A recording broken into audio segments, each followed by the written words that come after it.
안녕하세요. 대전광역시 자원봉사 단체 및 동아리 여러분, 대전광역시 자원봉사 지원센터 운영부 유지선 과장입니다. 먼저 프로그램 공모사업에 선정되신 것을 축하드립니다.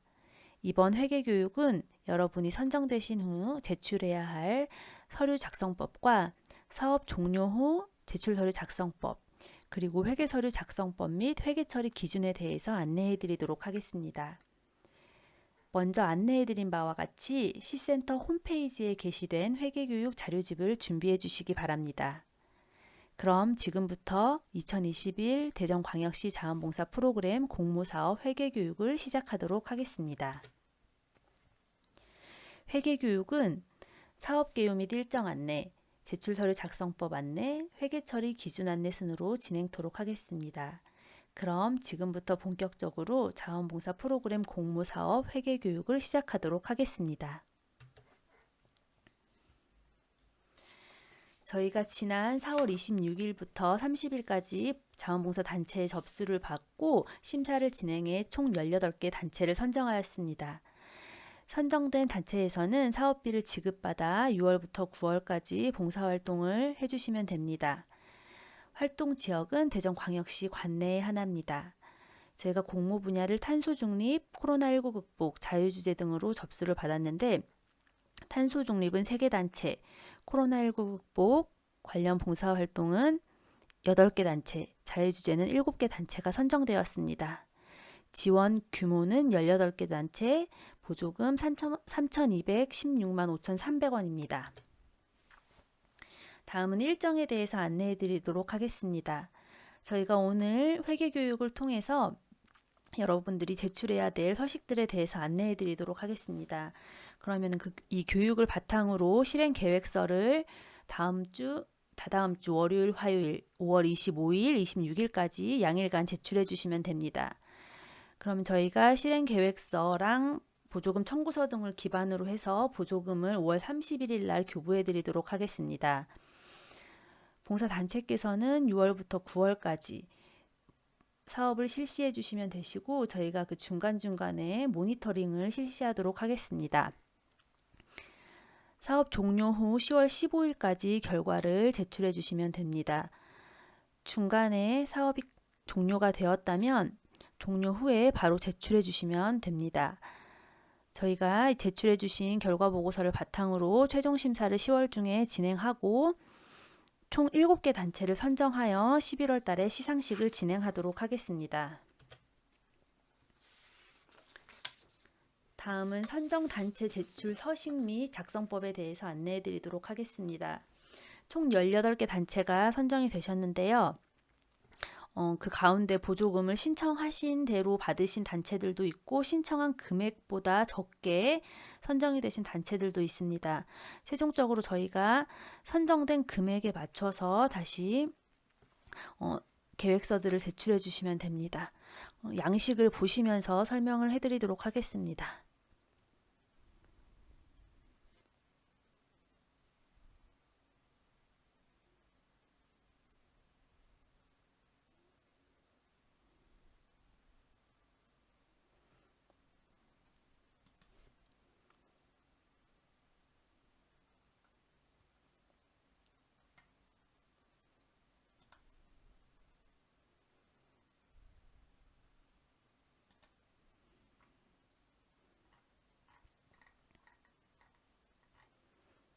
선정되신 단체에서는 실행계획서와 보조금 청구서, 약정서, 통장 및 체크카드 사본 등을 제출해 주셔야 되는데요. 먼저 실행계획서에 대해서 말씀해 드리도록 하겠습니다. 실행계획서는 기존에 제출해 주신 사업계획서를 바탕으로 작성을 해 주시면 되는데 이 신청 개요 처음 부분은 사업 계획서와 같이 작성을 해주시면 되시고 이제 실질적으로 활동을 할 내용들을 작성을 해주셔야 됩니다. 사업계획서 제출 당시에 뭐 일자나 장소나 이런 것들이 미확정되셨던 분들이 있으면 이번 실행계획서에는 그런 부분들을 확정지어서 제출을 해주셔야 됩니다. 특히 추진계획의 일시 장소 등에 대해서는 확정적으로 해서 작성해서 제출해 주셔야 하고, 저희가 이 추진 계획을 바탕으로 해서 모니터링을 실시하도록 하겠습니다. 예를 들어 6월 19일 날 봉사활동이 뭐 하천에서 계획이 되어 계시다면 저희가 미리 사전에 말씀을 드리고 그 봉사활동 하는 장소에 가서 봉사활동이 잘 진행되고 있는지 어려움은 없는지 등의 모니터링을 실시할 계획이므로 이 추진 계획의 세부 추진 내용은 정확하게 작성해 주셔야 되고, 혹시 일정이 변경이 되거나 변동이 있으면 시센터에 안내해 주시기 바랍니다. 세 번째, 예산 부분에 있어서 지금 보조금이 일부 변경된 단체들이 있는데, 변경된 단체들은 그 선정된 금액에 맞춰서 이 부분을 다시 작성해 주시면 되시고, 자부담은 선정된 금액의 10% 이상 책정해서 작성해 주시면 됩니다. 실행계획서는 그렇게 작성해서 제출을 해주시면 되고요. 이 보조금 청구서는 사업명에는 선정되신 사업의 이름을 작성해 주시고, 금액은 선정되신 금액, 그리고 은행명, 계좌번호, 예금주 등은 이제 저희 보조금을 받으실 계좌번호를 작성해 주시면 됩니다. 그리고 여기 단체명을 작성해 주시고, 그리고 이제 받을 청구자, 봉사단 대표 이름을 작성해 주시고 도장을 날인해 주시면 됩니다. 약정서 부분은 빨간색으로 표시된 부분만 작성을 해 주시고, 이 부분을 가지고 저희 시센터하고 같이 도장 날인을 해서 서로 한 부씩 각 보관을 할 수 있도록 하겠습니다. 약정서 부분도 주의 깊게 한번 읽어보시고, 약정서 부분에 보시면 여기 지금 11조 보조금의 회수 부분이라고 있는데, 자부담, 최초 계획 미만 집행 시 비율 대비 보조금을 환수한다라고 되어 있는데, 예를 들어서 300만 원 신청한 단체에서 30만 원 자부담을 책정을 했는데, 봉사활동 종료 후에 정산서를 받았을 때 보조금은 300만 원을 다 집행을 하셨는데, 자부담은 예를 들어서 뭐 30만 원 집행하지 않고 27만 원을 집행하셨다. 그렇게 되면은 보조금을 300만 원 다 집행하셨더라도 그 비율 대비해서 환수가 들어가기 때문에, 여러분들께서 작성해 주신 자부담은, 최초 계획에 작성해 주신 자부담은 꼭 반드시 집행을 해 주셔야 됩니다. 안 그러면 보조금을 이미 집행했지만 다시 환수해야 되기 때문에 꼭 자부담은 집행해 주시기 바랍니다. 그리고 통장 및 체크카드 사본을 제출해 주셔야지 저희가 이 통장에다가 보조금을 입금해 드릴 계획인데요. 지금 통장 같은 경우에는 대표, 봉사단체 대표의 명의로 된 통장이 있으면 그 통장으로 제출을 해주시고, 아니면 단체명으로 된 통장이 있으면 단체명의 통장을 제출해 주시면 됩니다. 이 통장에는 잔액이 0원이어야 돼요. 지금 혹시 이 통장을 오래 사용하지 않았다고 해서 그냥 그 통장을 그대로 그 통장 사본을 제출해 주시는 것이 아니고, 통장 정리를 한번 하셔서 그 통장이 0원인 페이지를, 최근 날짜에 0원인 페이지로 해서 그 페이지랑 통장 앞면이랑 같이 해서 제출을 해 주시기 바랍니다. 이 통장에 지금 당장 돈이 없더라도 이 통장에 돈이 있었던 이력이 있으면은 뭐 10원이든 20원이든 이자가 붙기 때문에 그 부분 꼭 0원 통장인 것을 제출해 주셔야 되시고, 이 통장과 연계된 체크카드를 같이 사본을 복사해서 제출해 주시기 바랍니다. 저희가 기본적으로 체크카드를 사용하는 게 1차적으로 원칙이기 때문에 그 통장과 연계된 체크카드를 꼭 발급 받으시기 바랍니다. 지금 이렇게 제출해야 될, 선정단체께서 제출해야 될 서류들은 이렇게 실행계획서, 보조금 청구서, 약정서, 통장 및 체크카드 사본을 제출해 주시면 되고요.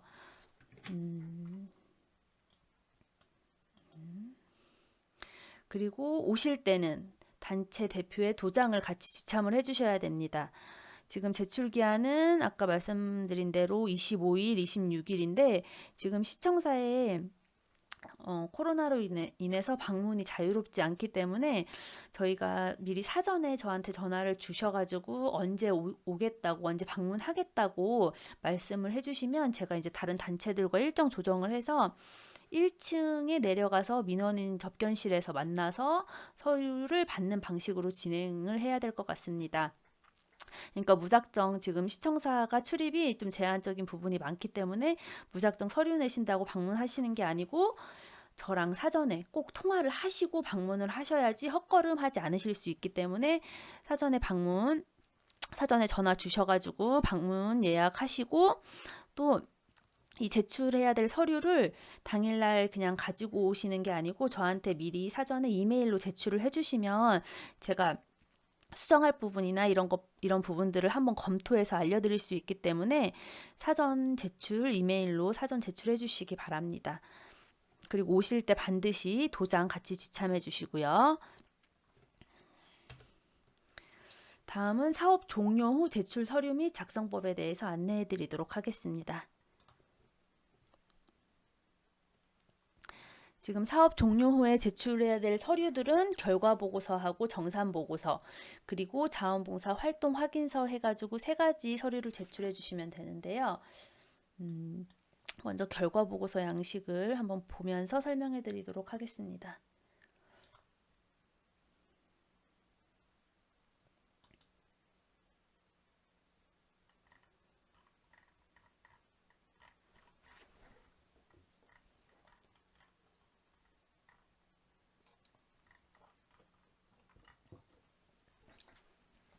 이게 지금 결과보고서 양식인데요. 기본적으로 이제 진행한 사업에 대해서 전반적으로 이제 예산 부분이나 이런 부분들이 들어갈 수 있게 작성을 해주시고요. 봉사 단체명 작성해주시고 대표자분 성함, 주소, 연락처, 이제 사업명 하고 주 활동 장소 작성해주시면 되시고 이 부분에 정산 내용 등도 함께 작성을 해주시면 됩니다. 지금 보시면은 예산액 총 저희가 이제 보조금 받으신 보조금 뭐 300만 원이면 300만 원, 200만 원이면 200만 원 작성을 해주시고 자부담 부분도 뭐 300만 원이었으면 30만 원, 200만 원이었으면 20만 원 해가지고 총 금액을 여기에 이 부분에 총액에 작성해 주시면 되시고요. 집행액은 실제로 집행된 금액을 작성해 주시면 됩니다. 집행액은 그래서 300만 원을 지원받아서 300만 원을 다 집행했으면 300만 원, 뭐 250만 원만 하셨으면 250만 원 이렇게 해서 보조금 부분, 자부담 부분 해서 총액 해서 실질적으로 집행된 금액 부분을 작성을 해주시면 되시고 보조금은 꼭 다 집행을 100% 집행을 해주셨으면 좋겠습니다. 왜냐하면 저희가 이거 봉사단체들 활동을 지원하기 위해서 보조금을 지원금을 해드리는 건데 이렇게 반납액이 잔액이 남고 반납액이 생기게 되면은 저희가 이 사업비가 점점 줄어들 수밖에 없기 때문에 여러분들이 나중을 위해서라도 집행액은 꼭 다 100% 집행을 해주시기 바랍니다. 그래서 보조금이랑 뭐 자부담에서 집행률 같이 계산해서 작성해 주시고 또 이제 이자액이 발생을 할 거예요. 통장에 아마 이자액이 발생을 하게 될 건데 이자액이랑 또 캐시백 등 이렇게 들어오는 환급되는 돈들이 있으면은 이 부분에 예금 이자랑 캐시백으로 들어온 돈은 여기 이자액 부분에 작성을 해주시고 이자액은 여러분들이 사용하실 수 있는 돈이 아니고 반납해야 될 돈이기 때문에 이자액은 사용하지 마시고 나중에 꼭 같이 반납을 해주시기 바랍니다. 그래서 뭐 잔액이 발생하게 되면 잔액과 이자 금액 합친 금액을 여러분께서 반납을 해주시면 됩니다. 그리고 여기 이제 담당자, 회계 담당이나 아니면 사업 전체적으로 담당하시는 분, 서류 작성하시는 분 기재사항 작성해 주시고 대표자 단체명과 대표자 성함과 서명 날인 해주시면 되겠습니다. 그리고 이제 여기가 사업 결과 및 개요 등을 사업 결과 개요에 대해서 작성을 해주시면 되는데요. 사업명, 뭐 사업 목적 및 필요성, 요거는 사업 계획서, 실행 계획서에 있었던 부분도 작성해 주시면 되시고 이제 실질적으로 봉사활동한 결과들에 대해서 작성을 해주시면 됩니다. 언제부터 언제까지 봉사활동을 했다 하고 세부 사업명 작성해 주시고 실행 계획서에 요 사업 계획에 대해서 작성을 하게 돼 있는데 계획과 실질적으로 한 것에 대해서 실적과 뭐 인원, 대상자 인원을 계획 실적 부분에서 작성을 해주시면 됩니다.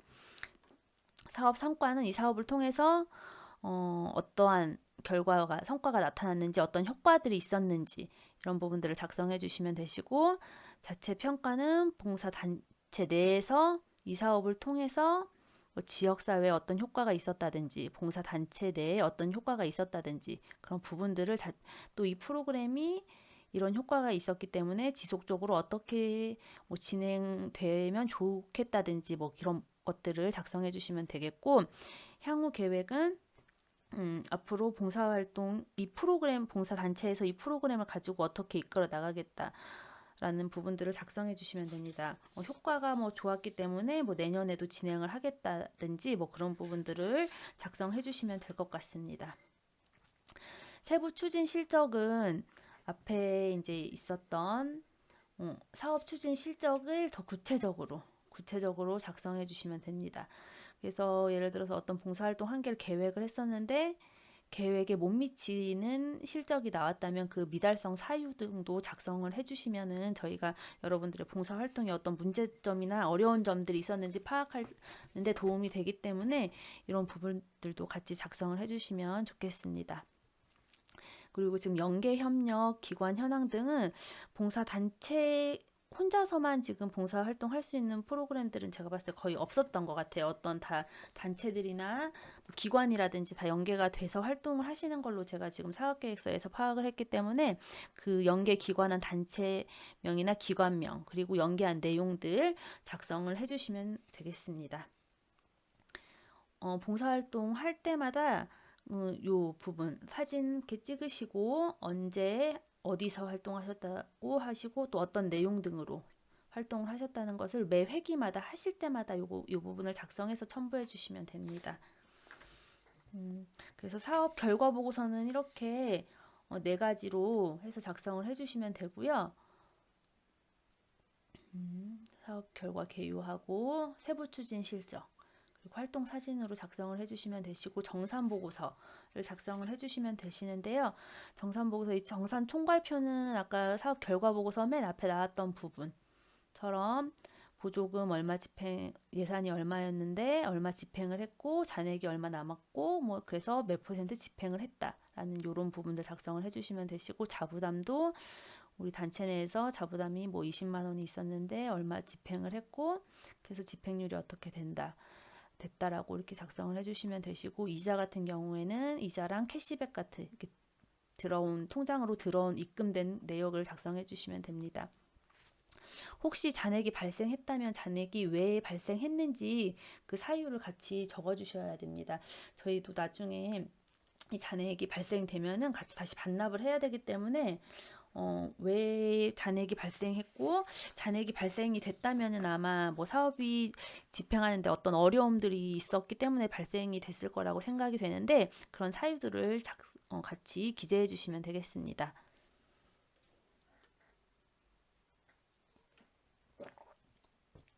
다음은 사업비 집행 내역에 대해서 작성해 주시면 되시는데요.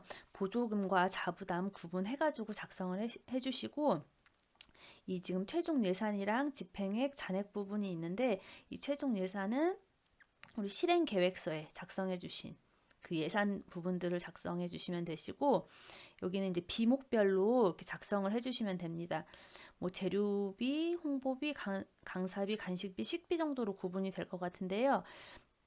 이 부분들을 다 합쳐서 예를 들어서 재료비 같은 경우를 한번 계산을 해보면 밑반찬 봉사를 한다고 했을 때 밑반찬 봉사 뭐 3회기를 한다고 하면은 그 3회에 들어간 모든 계획 재료비, 실질적으로 집행한 재료비 작성을 해주시고, 관련해가지고 뭐 현수막을 제작을 하셨다 하면은 뭐 현수막 뭐 예산 같은 거 작성을 해주시고, 이렇게 총 금액을 작성을 해주시면 되세요. 뭐 재료비 지금 밑반찬 봉사를 위해서 재료를 3회 샀다고 해서 이거를 3회 다 이렇게 나눠서 이렇게 작성해 주시는 게 아니고 총 재료비, 뭐 총 현수막 뭐 제작, 총 홍보비 이렇게 해서 비목별로 이렇게 항목별로 해서 작성을 해주시면 됩니다.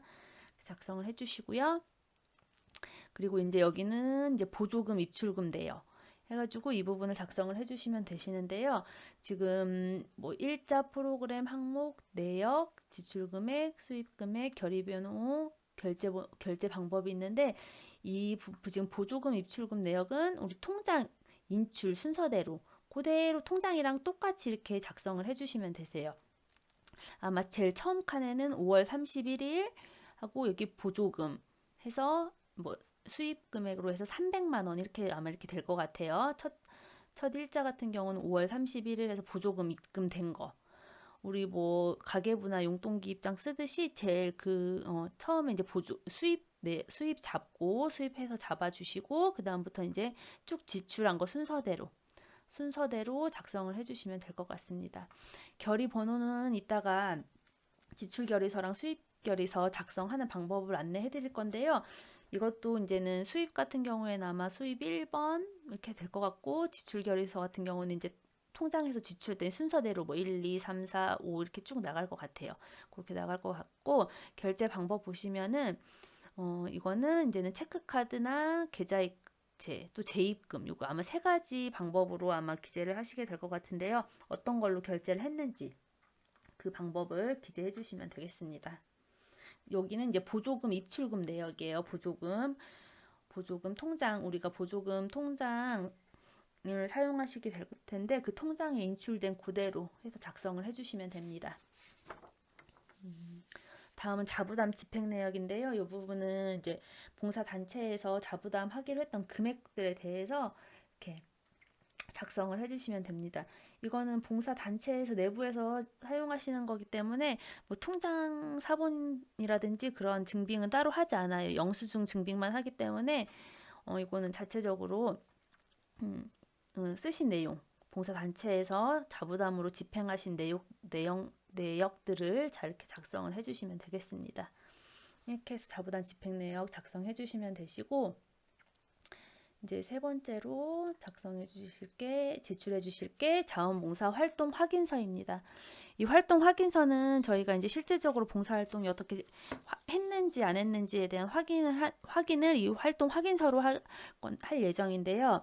저희가 이제 모니터링을 나가지만 매회 모니터링을 다 나갈 수는 없기 때문에 저희가 이제 활동 확인서를 기반으로 해서 봉사활동이 실질적으로 진행됐는지 한번 확인하려고 하는데 아까 우리 사업 결과 보고서에 보면은 세부 추진 실적에 보면은 뭐 세부 추진 내용 뭐 일시 장소 내용 등이 기재하게 되어 있는데 이 부분과 이제 똑같이 맞춰서 확인을 하도록 하겠습니다. 예를 들어서 뭐 하천 환경 정화를 6월 8일 6월 12일 날 하기로 했으면은 6월 12일 날 6월 12일 뭐 갑천에서 몇 시부터 몇 시까지 해서 뭐 갑천 환경 정화해서 참석하신 분들 내용 다 이렇게 이름이랑 생년월일이랑 해서 저희가 1365에서 조회해서 확인할 수 있도록 작성을 해주시면 되시고요. 이 개인정보 활용 다 이렇게 동의 체크해 주셔서 제출을 해주시면 됩니다.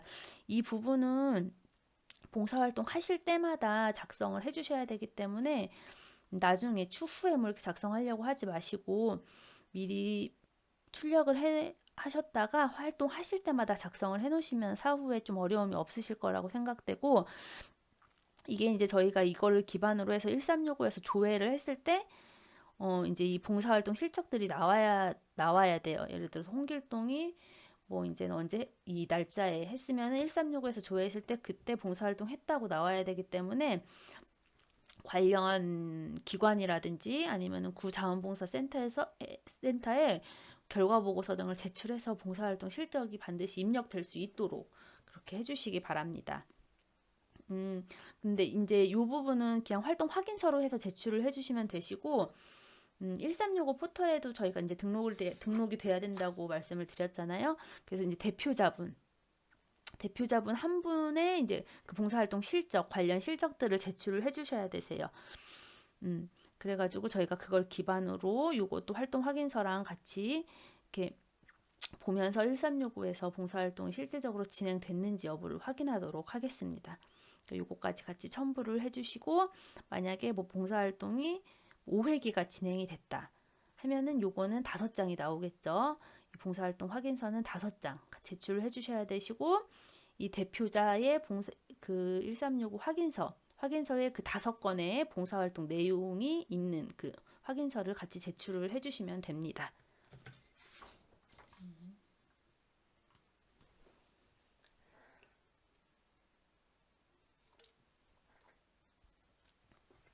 이 사업 종료 후 제출 서류는 저희가 사업이 9월 30일 날 종료되기 때문에 종료하시고 2주 정도 여유를 드릴 거예요. 그래서 10월 15일까지 서류를 제출해 주시면 되시고, 뭐 사업이 중간에 뭐 7월이나 8월에 먼저 끝나시면은 그때 바로 정리를 해서 제출을 해 주시면은 나중에 뭐 영수증을 잃어버리신다, 뭐 분실하신다든지 뭐 이런 일이 혹시 발생할 수도 있으니까, 사업이 종료되면은 종료 즉시 이 결과 보고서하고 정산 보고서 이런 양식들을 정리하셔가지고 바로 제출을 해주셨으면 좋겠습니다. 이것도 지금 제출하실 때는 방문하셔서 제출을 해주셔야 되시고요. 결과 보고서하고 정산서 같은 경우에는 사전에 이메일로 먼저 보내주시면은 제가 수정할 부분들에 대해서 안내를 해드릴 수 있기 때문에 먼저 이메일로 제출해 주시고 저랑 전화 통화하시고 이렇게 하셔가지고 제출을 해주셨으면 좋겠습니다.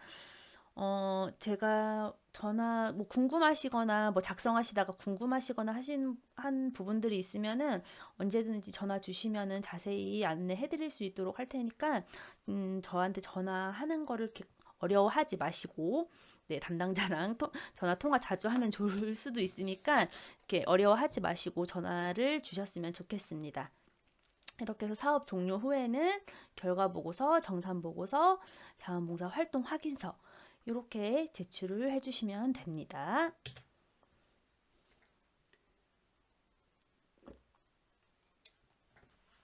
다음은 회계 처리 기준에 대해서 설명해 드리도록 하겠습니다. 회계 처리 기준은 매우 중요해요. 여러분들이 이제 실질적으로 보조금을 받아서 활동을 하시고, 이제 활동도 중요하지만 그 활동을 이제 뒷받침할 수 있는 서류들이 이제 아까 결과 보고서, 그리고 정산서, 정산서에 이제 붙은 이제 지출 서류가 있는데 그 부분들을 잘 해주셔야지, 안 그러면은 반납 조치 등이 진행될 수도 있기 때문에 이 회계 처리 기준 잘 듣고 잘 진행해 주시기 바랍니다.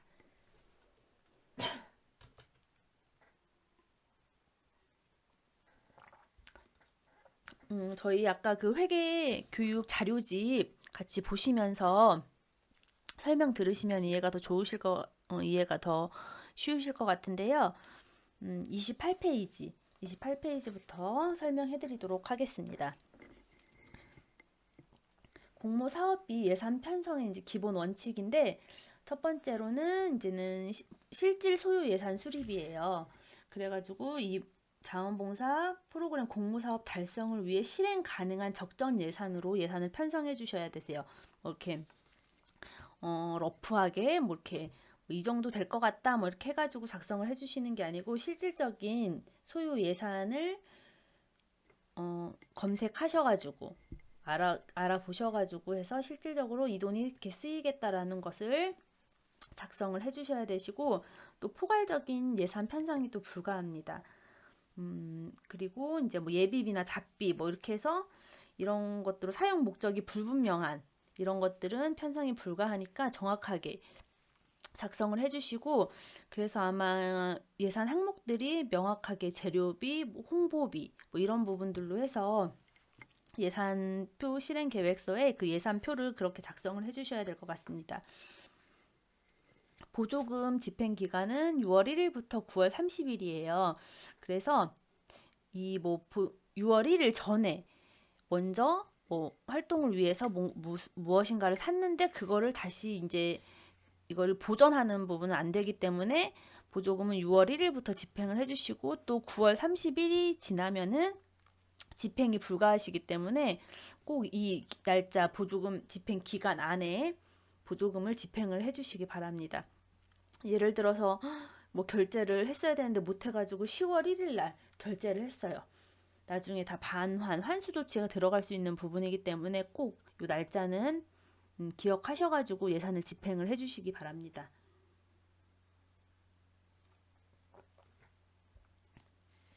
그리고 예산은 단체 운영 기본 경비로는 편성이 불가하세요.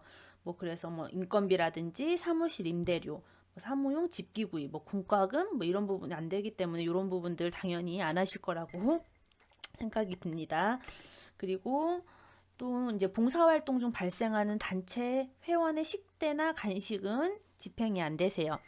사업 설명회 때도 말씀을 드렸는데 이제 수혜자들을 위한 식대나 간식은 되지만 봉사단체 회원들을 위한 식대나 간식비는 지출이 안 되기 때문에 이런 부분들은 자부담으로 편성을 해주시기 바랍니다. 그리고 불우이웃 돕기 성금, 뭐 후원품, 시상금, 현금성 지출 경비 이런 부분들도 편성이 불가합니다. 어떤 물건을 사서 그냥 그대로 전달해드리고 이런 부분들은 안 되세요. 어떤 재료를 사가지고 뭐 만들어서 전달해드리는 뭐 밑반찬 봉사라든지 뭐 제작해서 이렇게 주는 이런 부분들은 되지만 그냥 어떤 물건을 사가지고 그냥 이렇게 전달해주는 부분은 안 되기 때문에 이런 부분들이 혹시 편성되어 있는 단체가 있다면 이 부분들은 조정을 해주시기 바랍니다. 또 기념품 및 비품 구입 지출 또한 편성이 불가합니다. 일부 단체에서 그 봉사단체의 조끼랑 뭐 유니폼, 모자 같은 거를 구입하신다고 하셨는데 이 보조금으로는 그런 부분이 불가하기 때문에 그런 항목들은 다 제하시고 실질적인 뭐 재료비라든지 홍보비라든지 이런 부분으로 편성을 다시 해주시기 바랍니다. 또 은행 이체 수수료가 발생할 수도 있어요. 혹시 계좌 이체를 한다거나 할 때 수수료가 발생할 수도 있는데 이 부분은 자부담으로 편성을 해주셔야 되세요. 그래서 우리 보조금 통장은 보조금만 쓰게끔 되어 있는데 어떻게 이걸 자부담으로 하냐 하시면은 예를 들어서 강사료를 계좌 이체를 시켜주려고 할 때 이제 뭐 수수료가 500원이 붙게 되었어요. 그러면은 자부담 통장에서 아니면은 뭐 현금 입금을 한다든지 어쨌든 해서 그 자부담 통장에서 보조금 통장으로 500원을 이체를 시킨 다음에 그 수수료를 사용을 할 수 있게끔 그렇게 좀 진행을 부탁드리겠습니다. 그리고 지금 말씀드린 것 같이 보조금으로 편성할 수 없는 부분들, 편성 불가 이렇게 항목들이 있는데 이 부분들은 자부담 예산으로 처리해 주시기 바랍니다. 또 지금 보시면은 강사료는 보조금의 20% 이내로 계상을 하셔야 되세요. 과다하게 뭐 이 보조금 받은 거를 전부 다 이렇게 강사비로 나갈 수 없고 이거는 사업 설명회 때도 말씀을 드렸다시피 보조금의 20% 이내로만 계상을 하실 수 있습니다. 그리고 회계 처리 지침과 맞지 않을 경우 그런 사업비 회계 처리 지침에 맞지 않은 사업비 집행이 발견되었을 경우 환수 조치 대상이 되시니까 이 지침을 항상 잘 읽어보시고 뭐 궁금한 점이 있으시면 저에게 전화를 주시면 됩니다. 또 하부 조직의 재교부도 금지가 되어 있고 타기관 행사에 뭐 우리가 지원을 한다 이런 부분들도 금지되어 있으니까 이런 부분들 잘 숙지해 주시기 바랍니다.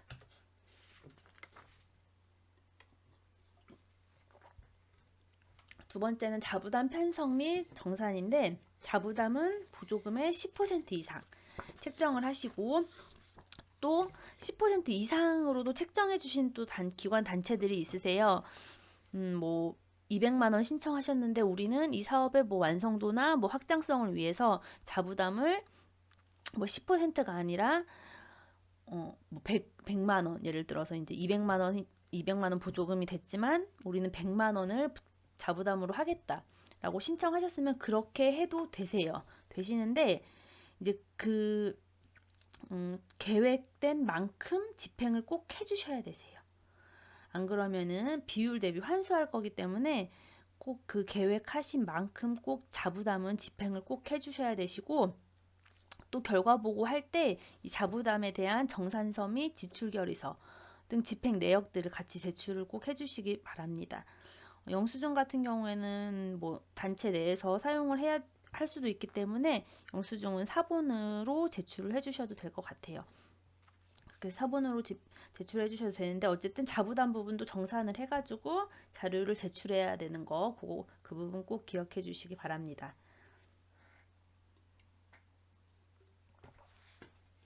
그리고 29페이지에 보면은 주요 비목 편성표하고 강사료 예산 편성 기준표가 있는데요.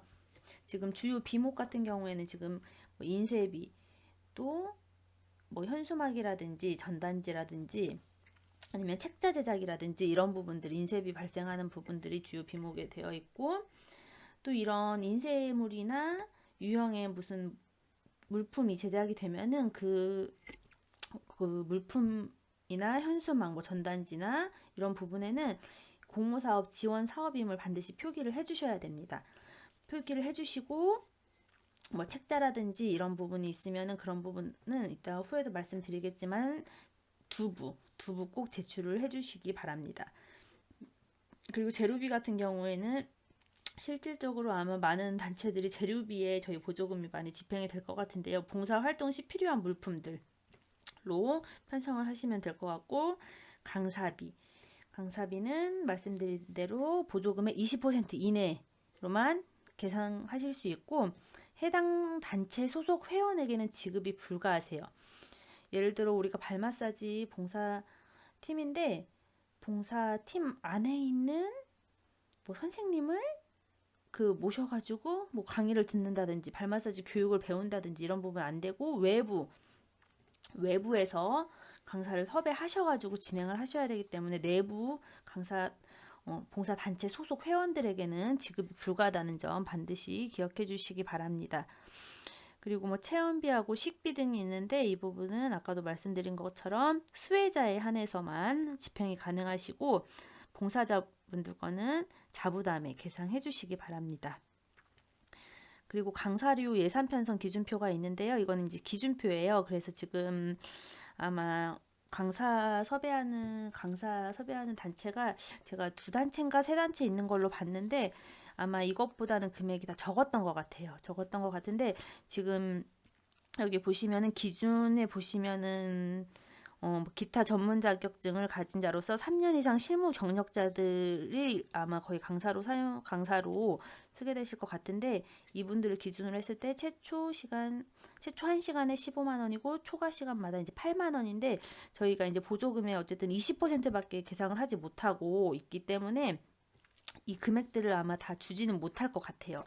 그래도 한 번 정도 부르면 이 금액에 맞춰서 주실 수는 있을 것 같은데 그렇게 되면은 이제 그 강사분 한 분밖에 섭외하지 못할 것 같고 이 금액보다 더 많이 주는 거는 문제가 되는데 더 적게 주는 거는 사실 문제가 되지 않아요. 그래서 뭐 강사를 섭외했을 때 뭐 1시간에 뭐 10만 원 뭐 이렇게 해가지고 섭외하시는 거는 문제가 되지 않기 때문에 어쨌든 이 기준을 초과하시면 안 되세요.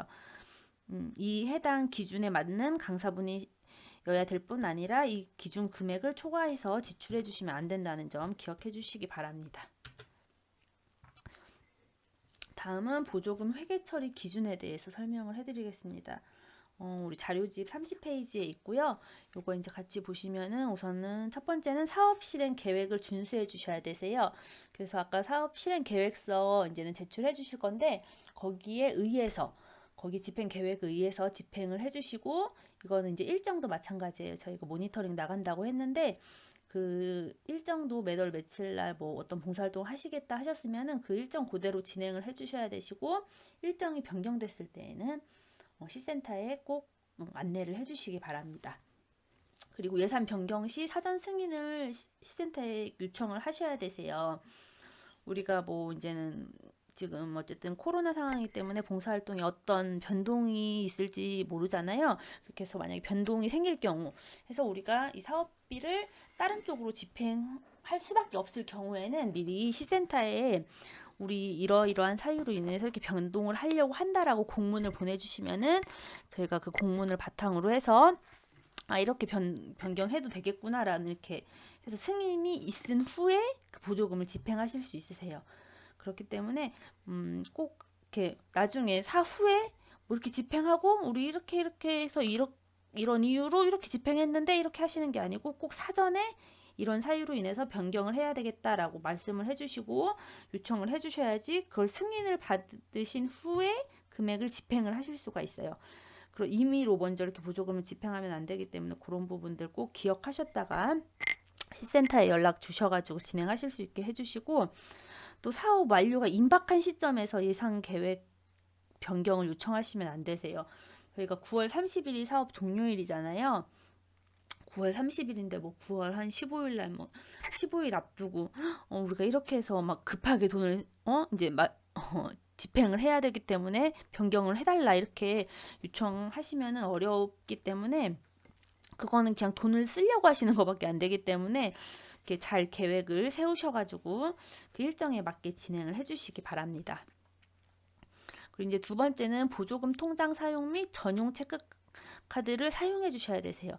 아까 저희 이제 보조금 통장 입금해드릴 통장 사본 제출해 주셔야 된다고 했는데 이제는 그 통장은 단체명으로 된 통장이거나 아니면 대표자 명의로 된 통장을 꼭 준비를 해주시고요. 요즘 사실 통장 새로 발급받기 어려우시잖아요. 새로 발급받으면 그게 사실 제일 좋기는 해요.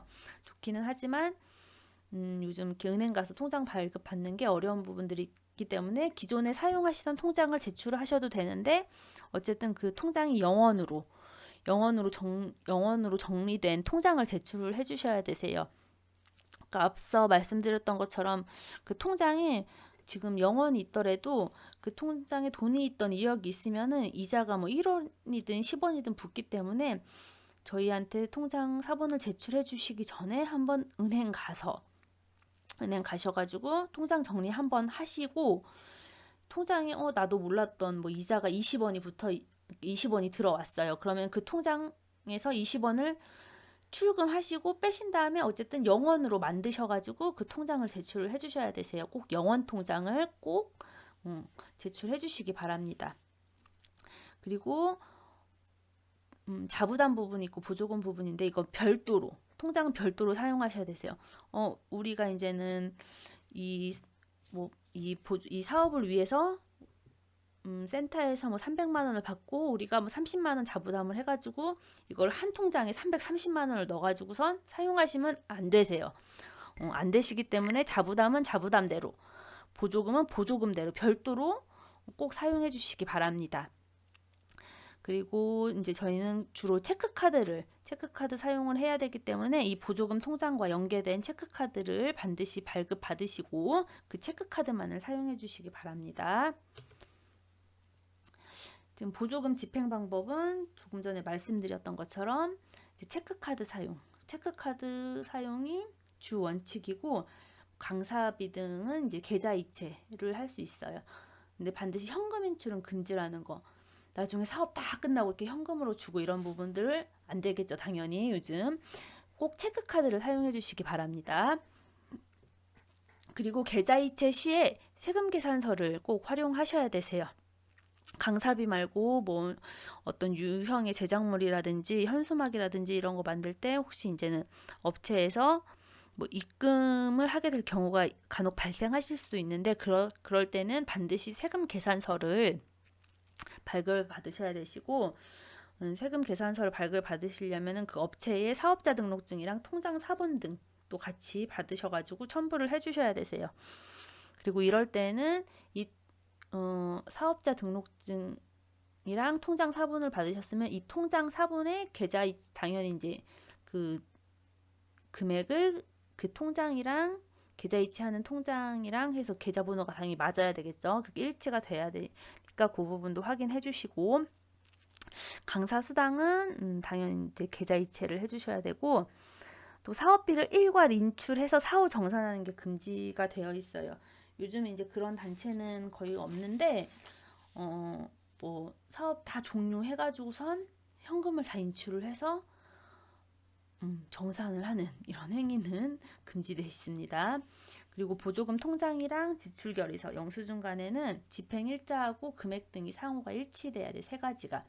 보조금 통장에 뭐 6월 12일 날 뭐 20만 원이 빠져나갔으면 지출결의서도 6월 12일 거 20만 원짜리가 있어야 되고 영수증도 6월 12일 20만 원짜리가 이렇게 세 개가 상호 일치돼야 됩니다.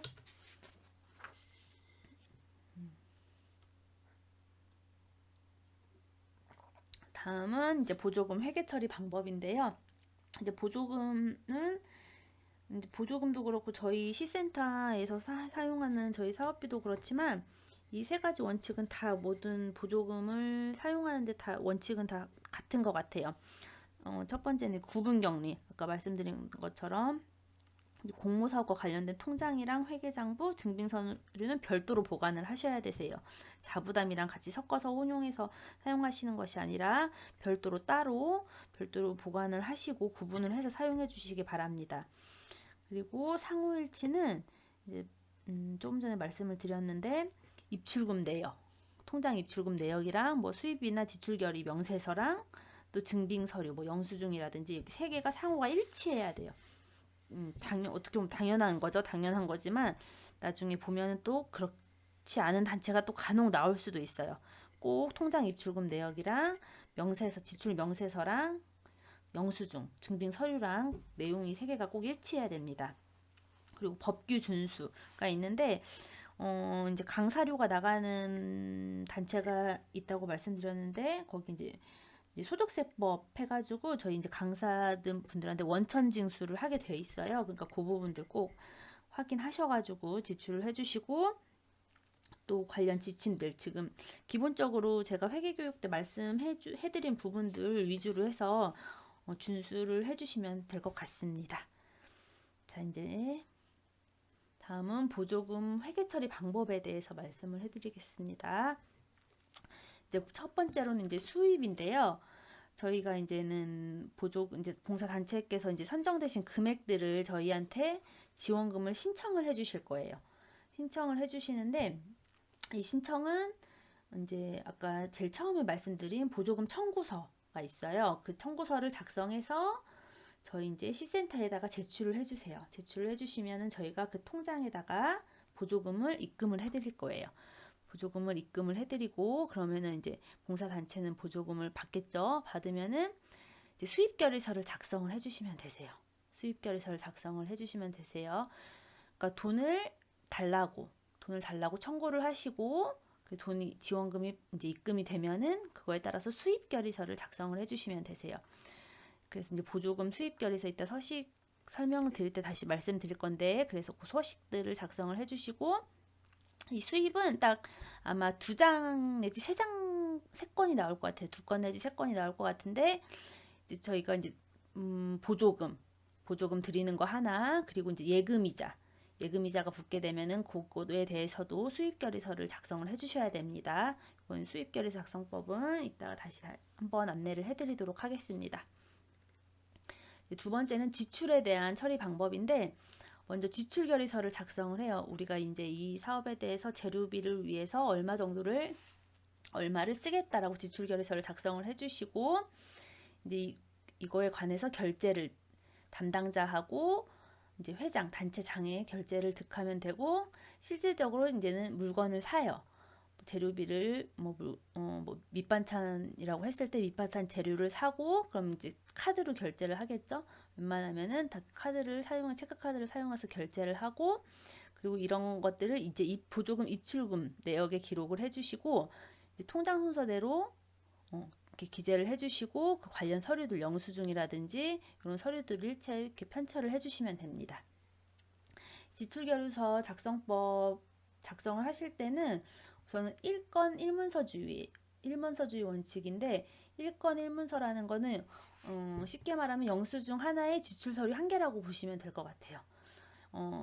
같은 날 예를 들어서 같은 날 영수증이 3건이 발생했어요. 그렇다고 이걸 지출결의서 하나에 영수증 3건을 이렇게 붙이는 게 아니라 영수증 하나에 지출결의서 1개 이렇게 보시면 될 것 같아요.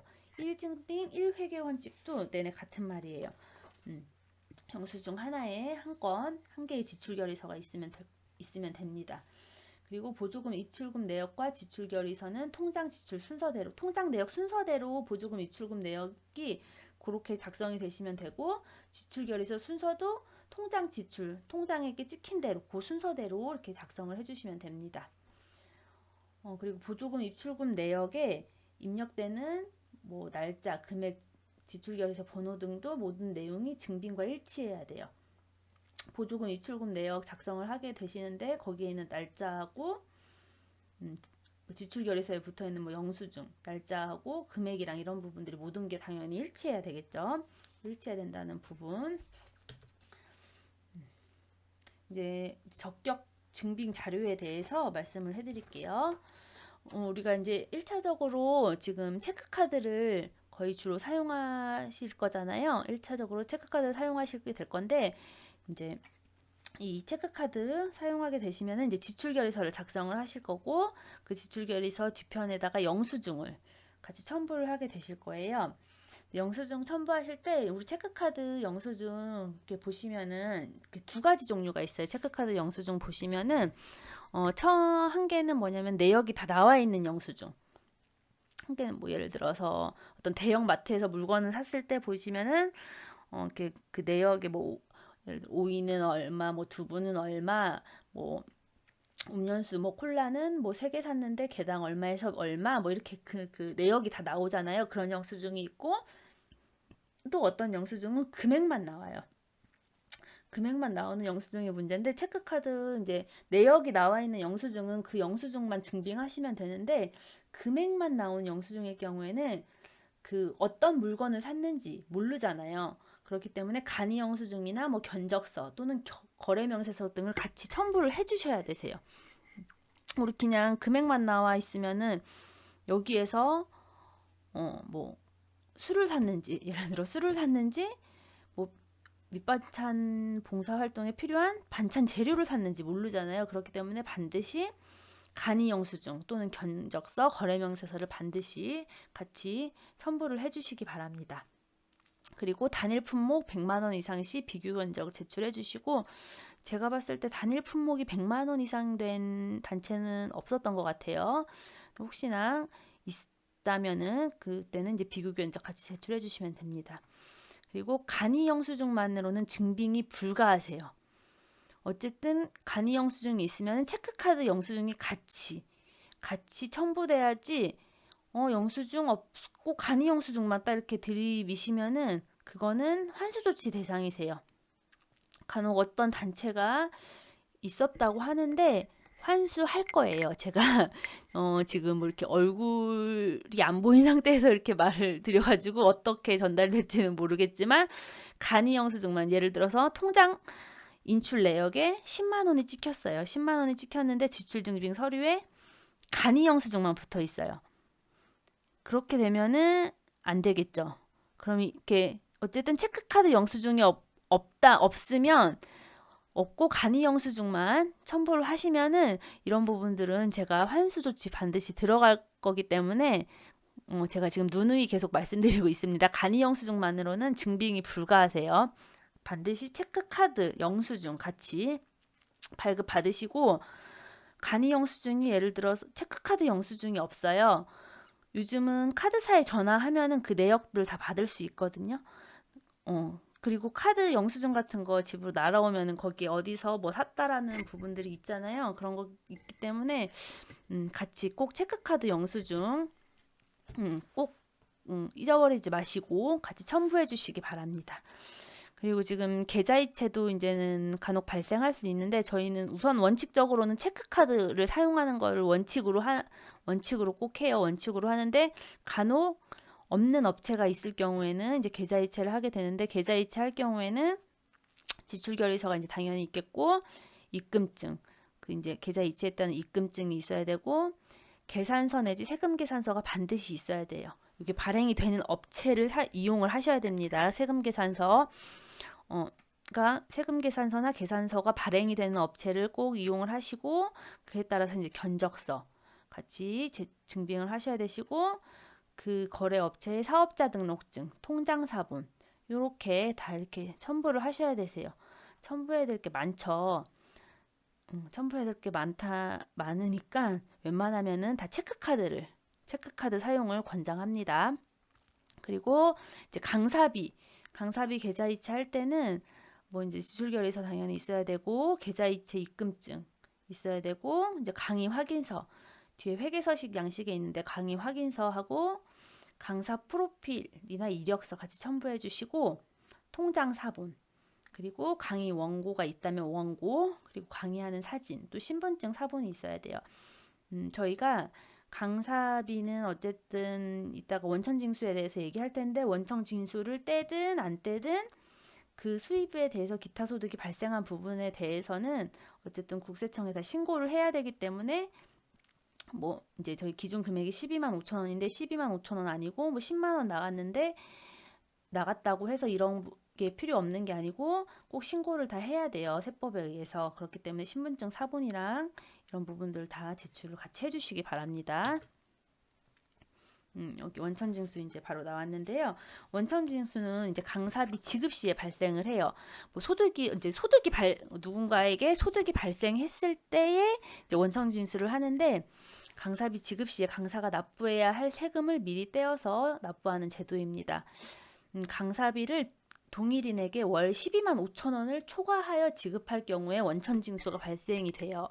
원천징수가 발생이 되고 12만 5천 원부터 이제 발생을 하는 거라서 뭐 12만 뭐 4천 원 뭐 이렇게 하면은 원천징수는 발생을 하지 않지만 신고의 의무는 있기 때문에 신고는 다 해야 되기 때문에 저희한테 이런 부분들 다 얘기를 해주셔야 되시고 강세비가 발생할 경우에는 시센터에 10일 전에 전화를 해주시면 어떻게 처리해야 된다고 안내를 해드릴 거예요. 이거 납부를 봉사단체에서 원천세를 직접 납부할 수는 없기 때문에 저희한테 문의를 주시면은 저희가 어떻게 해야 된다고 안내를 해드릴 거니까 강세비가 발생하는 단체에서는 저희 시센터에 반드시 문의를 해주시기 바랍니다. 원천징수 계산 방법인데 좀 되게 막 이렇게 복잡하죠. 그래서 저희도 이 8.8%라는 요 부분으로 해서 진행을 하는데 강사료가 예를 들어서 20만 원일 경우 전체 금액에서 필요한 경비 60%를 제외한 기타 소득 금액을 산출을 해요. 이게 방식이에요. 방법인데 그래서 필요한 경비 60% 해서 20만 원에 60%를 빼면은 요 이제 8만 원에 대해서만 소득세가 이제 원천징수를 하게 되는데 이 8만 원에서 20%를 소득세 그리고 소득세의 10%를 주민세로 징수를 해요. 그래서 총 이제 17,600 그리고 이게 지금 17,600원인데 오타가 났는데 어쨌든 17,600원이에요. 17,600원을 원천징수하게 되는데 이렇게 하면은 계산법이 좀 복잡하기 때문에 간편하게 20만 원에 8.8% 그래서 소득세는 8% 주민세 0.8%에서 이렇게 17,600원 이렇게 원천징수하게 됩니다. 강사비 지급하는 단체에서 저희한테 뭐 강사비 얼마고 뭐 강사 프로필 같은 거 주시면은 저희가 이거 산출해가지고 안내해드리도록 할 테니까 꼭 10일 전에 계획적으로 해가지고 저희한테 연락을 꼭 주시기 바랍니다. 다음 이제 기타 사항인데 이제 오류 지출이 있을 수가 있어요. 예를 들어서 이제는 뭔가를 이제 물건을 사야 돼서 결제를 하게 됐는데 업체에서 이제 뭐 거래 업체에서 잘못할 수도 있어요. 10만 원을 긁어야 되는데 뭐 100만 원을 긁었다든지 뭐 이럴 수가 있잖아요. 그러면 다시 그걸 취소를 하게 되잖아요. 그럼 취소를 하게 되면은 어쨌든 통장에는 100만 원이 나갔다가 다시 100만 원이 입금되게 되는 거잖아요. 그런 부분들도 다 여입 처리를 해주셔야 되세요. 그래서 다시 이제 여입 결의서를 작성을 해주시고 여입 결의서를 작성을 해주시고 하면 되는데 밑바찬 재료를 구입했을 경우에 지출 결의서를 작성을 해주시고 영수증을 첨부를 해주세요. 첨부를 해주시는데 여입 결의서 작성 시에는 이제 금액을 이제 마이너스로 표기를 해주시고 또 통장 사본과 취소 영수증을 첨부해 주시면 되세요. 통장에 분명히 다시 이렇게 빠져나간 금액이 있을 거고 다시 입금된 금액이 있을 거예요. 그 부분을 복사해가지고 그 부분과 또 취소 영수증 다시 나오잖아요. 취소 영수증 보면은 마이너스 얼마 해서 나올 거예요. 그 부분 같이 이렇게 첨부를 해주시기 바랍니다. 그리고 인쇄물이랑 현수막 등을 제작할 때는 저희 선정사업임을 반드시 표기를 해주세요. 표기를 해주시고 또 관련해 이제 뭐 책자라든지 유형의 물품을 2부씩 제출을 해주시기 바랍니다. 저희가 이제 보관용으로 저희가 기록물로 해서 보관을 하기 때문에 이런 부분들을 반드시 같이 제출을 해주시고 또 이렇게 현수막 같은 데 저희가 센터 지원 사업임을 같이 꼭 표기를 해주시기 바랍니다.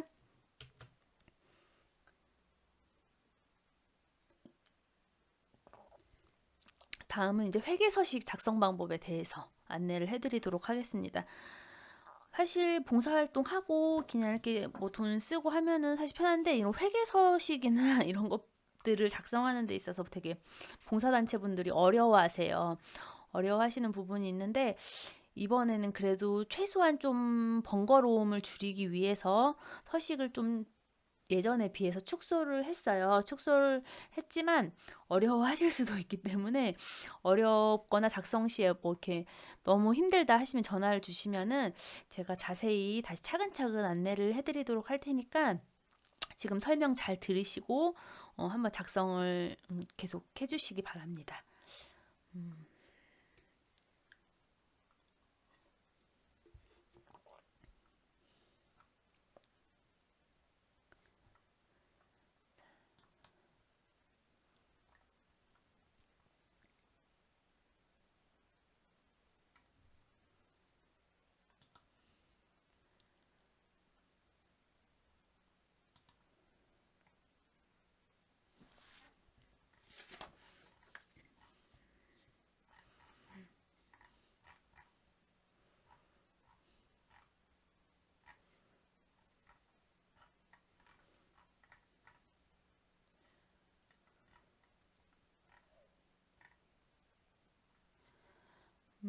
처음에 이제 수입결의 작성하는 건데요. 수입결의는 아까 말씀드렸다시피 이제 보조금이 입금됐을 때, 그리고 통장에 이제 이자 수입이 발생됐을 때, 그때 2번 정도 캐시백 들어오면 뭐 한 3번 정도 이렇게 아마 수입결의서 작성하시게 될 것 같은데요. 여기 보면 증 제1호, 여기에는 이제 번호 순서대로, 수입에 대한 순서대로 1, 2, 3, 4 작성을 해주시면 되시고요. 그리고 여기 사원명, 선정되신 사원명 있죠? 사원명 작성해 주시고, 여기 담당자하고 단체장이 있는데, 담당자 같은 경우는 실질적으로 이제 회계나 뭐 총무 담당자분, 도장이나 아니면 사인 해주시면 되시고, 이제 여기 단체장은 뭐 회장님이나 단체장 뭐 대표님이나 뭐 이렇게 단장님이나 해서 서명이나 날인 해주시면 됩니다. 그리고 예산 항목은 사업비라고 지금 작성이 되어 있는데, 수입결이기 때문에 사업비, 저희가 사업비로 보조금을 지원해 준 거기 때문에 사업비 이 부분은 안 건드리셔도 되세요. 여기서는 이제는 파란색 부분 이렇게 해주시면 되시고, 수입처는 이제 자원봉사 지원센터에서 준 거기 때문에 수입처는 자원봉사 지원센터. 그리고 수입일은 5월 31일이 될 거예요. 저희가 5월 31일 날 입금을 할 계획이기 때문에 5월 31일이 될 거고, 재원 구분은 보조금 될 거고, 이제 입금된 금액, 수입 금액 작성해 주시면 되시고, 여기 밑에 하단에는 이제는 여기 지금 단체명만 여기 작성을 해주시고, 사업명 다시 죄송합니다. 수입결의 보조금 부분이죠. 단체명 작성해 주시고, 사업명 작성해 주시고, 보조금 한 건 해가지고 하시고, 요 뒤에는 입금 통장 4번을 꼭 붙여주세요. 첨부 입금 통장 4번 써있죠. 그래서 그 돈 들어온 그 페이지 복사하셔가지고 뒤에다가 첨부를 해주시기 바랍니다. 그리고 이제 두 번째는 이제 이자 수입에 대한, 예금이자 수입에 대한 수입결의서 작성해 주시면 되시는데요. 그건 아마 이제 2번이 될 거예요. 수입결의서 2번. 1번은 보조금 들어온 게 될 거고, 이제 이 수입결의서 2번은 이자 수입이 될 거예요. 여기 사업명은 아까 먼저 말씀드린 것처럼 사업명 작성해 주시고, 담당자, 회계나 총무나 담당자에다가 서명 날인 해주시고, 단체장은 회장님이나 단장님 이렇게 서명 날인 해주시면 됩니다. 수입처는 은행명 작성해 주시면 되세요. 뭐 하나은행이면 하나은행, 농협이면 농협 해서 같이 수입처 은행명 작성해 주시고, 수입일은 이제 이자 들어온 날 작성을 해주시고, 재원 구분은 보조금을 해주시면 됩니다. 수입 금액 작성해 주시고, 밑에 내용에는 내내 똑같이 여기 단체명하고 여기 보조금 돼 있는데, 보조금 아니고 제가 이거 자료 올릴 때 다시 수정해서 올리도록 할게요. 이자 수입으로 해서 올려주시면, 이자 수입으로 해서 그렇게 해가지고선 작성을 해주시고, 내역 같은 경우에는 이자는 소득세가 또 별도로 떼죠. 그래서 이자가 385원이지만 소득세 때문에 실질적으로 금액은 이렇게 되기 때문에 요 내역도 같이 작성해 주시고, 그 이자가 들어온 금연 복사하셔가지고 통장 사본 같이 첨부를 해주시기 바랍니다. 그리고 요 이제 지출결의서 지출결의서 작성하는데요. 이제 지출결의서는 아까 말씀드린 것처럼 영수증 한 건마다 다 이렇게 한 장씩 있어야 돼요.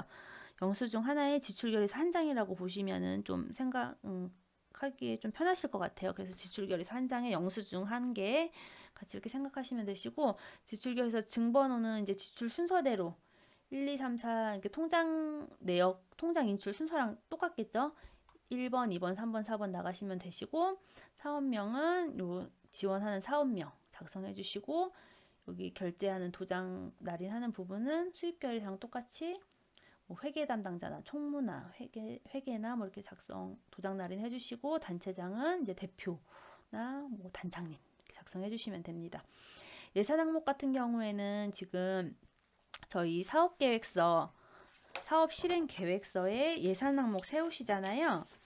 예산 항목 세우시는데 지금 페이지 보시면은 11페이지에 보시면은 납원 지출 항목별 집행계획 있어요. 거기에 지금 구분의 보조금, 세부사업명 있고 예산 항목이라고 되어 있죠. 그 부분 작성해서 뭐 재료비인가 강사비인지 이렇게 작성해가지고선 재료비일 경우 예산 항목에 재료비라고 작성해 주시고, 강사비일 경우 뭐 강사비 이렇게 작성해 주시면 됩니다. 지출일은 통장에서 인출된 날짜 해주시고, 지출 방법은 뭐 체크카드가 거의 되겠죠? 체크카드 아니면은 계좌입금이면 계좌입금 작성해 주시고, 재원 구분은 보조금 또는 이거는 보조금 부분이기 때문에 자부담은 자부담 이렇게 작성을 해주시면 됩니다. 그리고 여기 이제 품목 작성해 주시고, 품목 예를 들어서 밑반찬 재료를 뭐 큰 대형 마트에서 사셨어요. 되게 품목이 많겠죠? 그럼 제일 첫 줄에 있는 항목을 적어주세요. 예를 들어서 오이외 20종 이렇게 작성해 주시면 될 것 같아요. 여기 품목에 오이, 뭐 두부, 뭐 파, 감자 뭐 이렇게 다 쓰시기는 어렵잖아요. 그러니까 뒤에 영수증이 첨부돼 있으니까 그거 보고선 하면 돼요. 그러니까 여기는 뭐 오이외 20종 하고, 산출 내역은 그냥 뭐 밥 표시, 언더바 표시 이렇게 해주시고, 금액 총 금액 이렇게 작성을 해주세요. 영수증 보고 첨부를 할 테니까. 근데 그런 뭐 밑반찬 같은 그런 그 대량으로 구매하지 않고 뭐 한 여기 쓰실 수 있는 정도의 뭐 거라면은 여기다 다 이렇게 작성을 해주셔도 좋으세요. 해주시고, 체주는 이제 업체에 대한 내용 작성해 주시고, 그리고 첨부는 이제 카드 전표, 체크카드 전표 하고, 아니면 뭐 입금된 거였으면 입금 전표 하고 기타 증빙 자료 해주시면 되는데, 기타 증빙 자료 해주시면 됩니다. 근데 지금 보시면은 뒤에부터 봐야 돼. 지금 체크카드 영수증 지금 어떻게 작성해야 되는지 말씀을 해드릴게요. 뒤에 이제 지출결의서 뒤에는 항상 이 체크카드 영수증이 같이 붙어야 돼요. 체크카드 영수증이랑 물품 산 사진이 붙어야 되는데, 체크카드 영수증이 기본적으로 이제 이렇게 나올 거예요. 이게 지금 이렇게 한 장 이렇게 나오는데, 이게 시간이 지나면 잉크가 다 날아가서 내용이 안 보여요. 영수증 오래 가지고 계시면은 알겠지만, 이게 시간이 지나면 이게 다 날아가 가지고 안 보이기 때문에 이 영수증을 한부 복사를 해서, 그러니까 복사를 한부 하세요. 하셔가지고 이렇게 복사 한부 있고, 그 위에다가 이 윗부분에만 풀칠을 하셔가지고 이렇게 붙여주세요. 그래서 이렇게 들면은 이렇게 볼 수 있게끔, 이렇게 비교해서 확인할 수 있게끔 해서 복사본 위에 원본 영수증을 붙여주세요. 같이 이렇게 복사본 위에 원본 영수증 붙여주시고, 이렇게 내용이 나오는 영수증은 이렇게 한 번만 붙여주시면 되세요. 근데 내용이 안 나오는 그냥 카드 영수증 있잖아요. 여기 보시면은 지금 7,700원 썼는데 뭐 샀는지 모르잖아요. 뭐 샀는지 모를 때는 이렇게 간이 영수증이나 거래 내역서 이런 게 반드시 필요하다고 아까 말씀드렸어요. 말씀드렸고, 이 영수증도 내내 같이 이런 잉크로 된 출력된 이런 영수증은 같이 이렇게 복사를 한부 하신 다음에 그 위에다가 이렇게 영수증을 이렇게 붙여주세요. 영수증을 붙여주시고, 간이 영수증만은 안 된다고 분명히 말씀드렸어요. 간이 영수증만으로는 증빙이 안 되기 때문에 반드시 체크카드 영수증이랑 간이 영수증 같이 이렇게 붙여주시기 바랍니다. 그리고 뒤에 이제 또 지출결의서에는 지출 결의서, 그리고 체크카드 영수증, 그리고 물품 사진이 붙어야 돼요. 물품 사진이 붙었는데 지금 여기 보시면은 어떤 물건을 샀는지 다 이렇게 보이시죠? 뭐 오이 사고, 액젓 사고, 파 사고, 부추 사고, 뭐 이렇게 물품들, 이렇게 어떤 물품을 몇 개 샀는지 이게 명확히 보이잖아요. 사진을 이렇게 찍어 주셔야 되세요.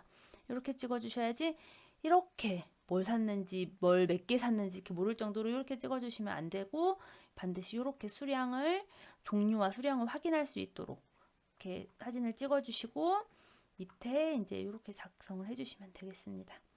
이렇게 작성을 해 주시고,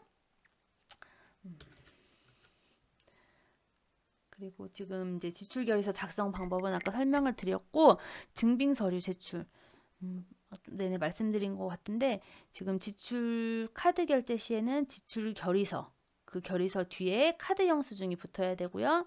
카드 영수증에 내역이 안 나오면은 뭐 견적서나 거래 명세서 또는 간이 영수증이 같이 붙어야 되고, 뒤에 물품 사진 같이 이렇게 붙여주세요. 이렇게 붙여주시고, 계좌 입금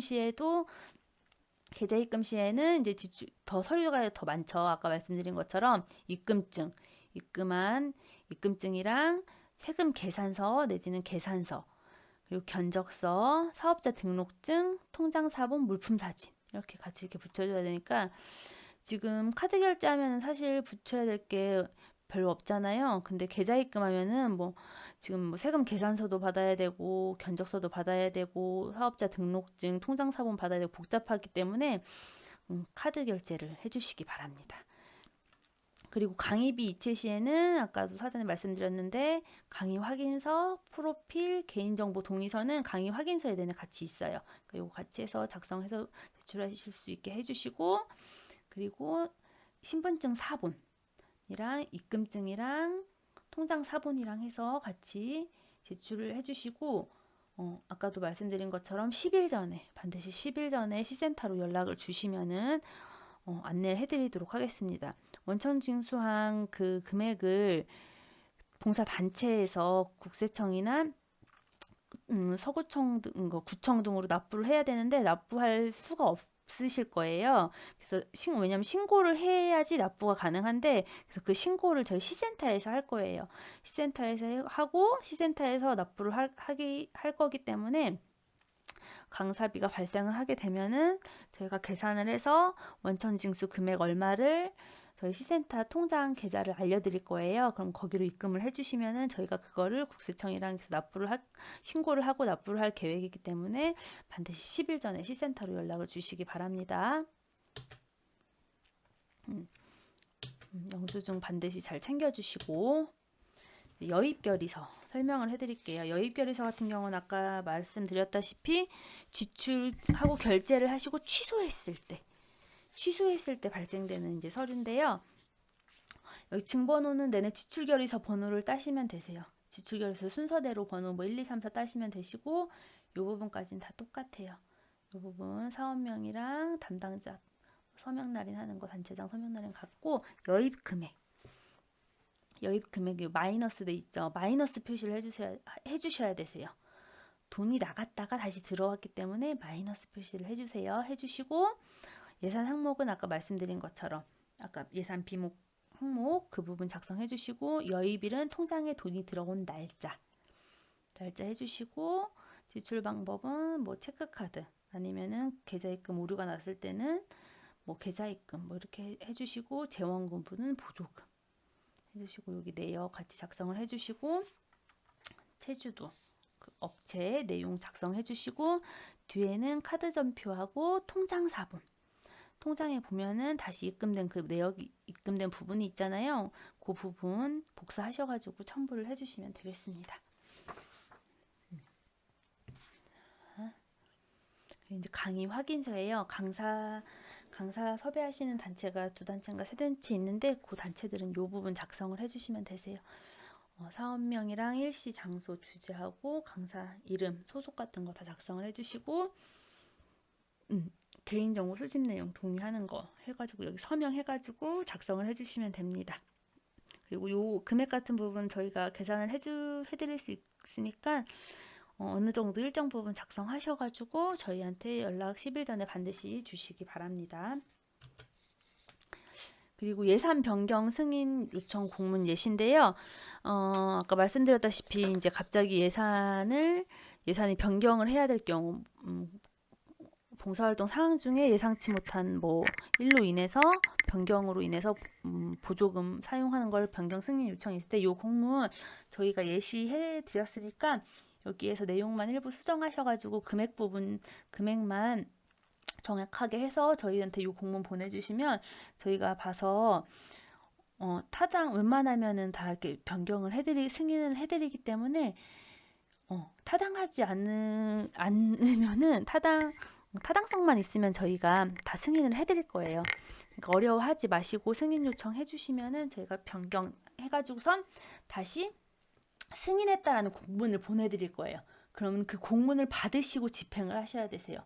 이 공문 딱 보내놓고 우린 승인 요청했으니까 이제 쓰겠다 이렇게 하시는 게 아니고 이 승인 요청에 대해서 시센터에서 다시 승인을 했다라는 공문을 보내드릴 거니까 그 공문을 받으시고 나서 이제 집행을 하시면 됩니다. 꼭 그 부분 기억을 해주시기 바래요. 그리고 이제 마지막으로 이제 물품 인수증이 있는데 이제 뭐 같은 거 만들어서 전달해 드리는 그 부분이 있잖아요. 그러면은 이 부분을 같이 이렇게 작성을 해서 제출을 해주세요. 예를 들어서 이제 밑반찬 봉사하는 밑반찬을 만들어서 주는 단체가 있다면은 그 밑반찬 받는 대상자들을 연계해준 기관이 있을 거잖아요. 그럼 그 기관한테 이렇게 받으시면 되세요. 그 밑반찬 주는 분한테 한 사람한테 이렇게 다 받을 수는 없잖아요. 그렇기 때문에 그 연계해준 단체에서 이렇게 받으시면 될 것 같습니다. 그래서 인수증 물품을 만들어서 전달하는 단체가 있으면은 이 인수증까지 같이 해서 첨부를 해주시기 바랍니다. 서식은 여기까지 설명을 마치겠고요.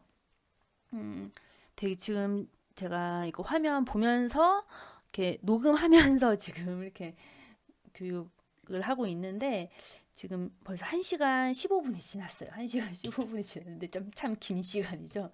긴 시간 이렇게 교육 같이 들어주셔가지고 감사하고 지금 드릴 말씀이 지금 방문 전에 저한테 이거 자료 제출하기 전에 저한테 먼저 이메일로 보내주세요. 이메일로 보내주시면 제가 충분히 검토를 해드릴 거예요. 근데 이걸 급박하게 보내주시면은 저희가 지금 이거 자료들 지금 선정된 단체들 25일, 26일 날 자료를 제출을 하잖아요. 늦어도 20일이나 21일 오전까지 제출을 해주시면 제가 이렇게 사전 검토를 충분히 해드릴 수 있거든요. 근데 막 급박하게 하루 전날 오후에 이렇게 보내주시면은 서로 이제 막 급할 것 같아요. 막 저도 이제 봐주는 입장에서도 검토해드리는 입장에서도 급하고 또 다시 수정해서 또 이제는 제출해야 된다는 단체 쪽에서도 이제 너무 이렇게 급박하게 진행될 것 같으니까 충분히 회계교육 끝나시고 충분히 빨리 작성이 되신 단체들은 먼저 제출을 해주세요. 제출을 해주시고 전화를 꼭 주세요. 전화를 꼭 주셔가지고 메일 수신이 됐는지 확인을 꼭 해주시기 바랍니다. 그렇게 해서 하면은 제가 검토해가지고 피드백을 드릴 거예요. 이런 부분 수정을 다시 해달라고 한다든지 아니면은 그 실행계획서에서 제가 뭐 궁금점이 있다면은 다시 이제 문의사항이 있다면 다시 이렇게 되려 질문을 할 수도 있고 피드백을 충분히 드릴 테니까 사전에 꼭 먼저 작성을 하셔서 제출을 해주세요. 그러면은 제가 피드백 드리고 수정해서 이제 최종 서류를 제출할 수 있도록 그렇게 진행을 하면 하고요. 그리고 말씀드린 것처럼 지금 시청사의 출입이 제한되어 있어요. 코로나 때문에. 그래서 저희 예전에는 사무실에 방문하셔가지고 같이 뭐 차 마시면서 이렇게 피드백 주고 수정 볼 거 있으면은 또 사무실에서 좀 수정도 보고 막 이렇게 해서 했는데 지금은 어쨌든 사무실에 출입 자체가 어렵기 때문에 1층에 민원인 접견실이 있어요. 그래서 거기서 이제는 만나서 이제는 서류를 받게 될 건데 이게 이제는 저희 사무실은 16층에 있고 민원인 접견실은 1층에 있잖아요. 그래서 제가 이제 전화를 주면은 내려갈 거예요. 내려갈 건데 이게 지금 제가 계속 내려가다 보니까 이게 제가 내려간 상태에서 뭐 봉사단체가 오면은 연락이 또 안 될 수도 있고 이렇잖아요. 그러니까 미리 사전에 연락을 좀 주셨으면 좋겠어요. 제일 좋은 방법은 24일 전까지 연락을 주시면은 제가 이제 뭐 스케줄표 만들어 가지고 시간대로 이렇게 접수를 받을 수 있으니까 미리 24일 전까지 같이 이렇게 일정을 같이 조정을 했으면 좋겠거든요. 그러니까 그 사전 자료를 사전에 제출해 주실 때 시간을 한번 정해서 말씀을 해주세요. 이메일에 우리 단체는 뭐 25일 날 뭐 10시에 뭐 방문토록 하겠습니다. 그렇게 미리 사전에 자료 제출해 주실 때 그 일정까지 같이 메일에 작성을 해주세요. 그러면 제가 다 이렇게 취합해가지고 시간 중복 안 되게 조정해가지고선 만나서 이제 서류 받을 수 있도록 그렇게 진행을 하도록 하겠습니다. 지금 제가 이렇게 설명을 한다고 했는데 얼마나 이해를 하셨는지 잘 모르겠어요. 사실 얼굴 보고서는 이렇게 설명을 해야지 전달이 더 잘 될 텐데 저도 지금 화면 그냥 컴퓨터 화면만 지금 보고 설명을 하려니까 말도 좀 더듬게 되고 좀 그렇게 됐는데 하다가 궁금하신 점 작성하시다가 궁금하신 점 있으시면 전화 주세요. 저의 사무실 직통 번호니까 제가 자리에 없지 않는 한 제가 다 받을 거예요. 그러니까 궁금하신 거 있으시면은 전화 주시고 없으면은 뭐 남겨주시면은 제가 바로 또 전화 드릴 테니까 전화 주시는데 주저하지 마시고 전화 주셨으면 좋겠습니다. 1시간 지금 20분 지났다고 지금 이렇게 제 화면에 뜨고 있는데 긴 시간 동안 교육 들어주셔서 감사하고 작성하시다가 모르시는 거 있으면 전화 주시고 또 요거 이렇게 다시 보기 가능하니까 보시면서 어떻게 작성해야 되겠다 이렇게 하시면 될 것 같습니다. 참 많이 참고 이 영상 그 회계 교육을 얼굴 보면서 하면은 사실 그냥 쓱 스쳐 지나가는 거라서 까먹을 수도 있고 하는데 이렇게 영상으로 또 하게 되면은 모르는 부분이나 있으면 다시 이렇게 돌려서 볼 수도 있으니까요. 또 그런 장점은 또 있는 것 같아요. 그러니까 잘 활용하셔가지고 서류 작성해서 25일, 26일 날 제출일이고 그리고 그 사전에 메일로 제출해 주시면 충분히 제가 검토해 드리니까 사전에 제출 바랍니다. 1시간 20분 동안 회계교육에 집중해 주셔서 감사드립니다. 네, 이상 회계교육을 마치도록 하겠습니다.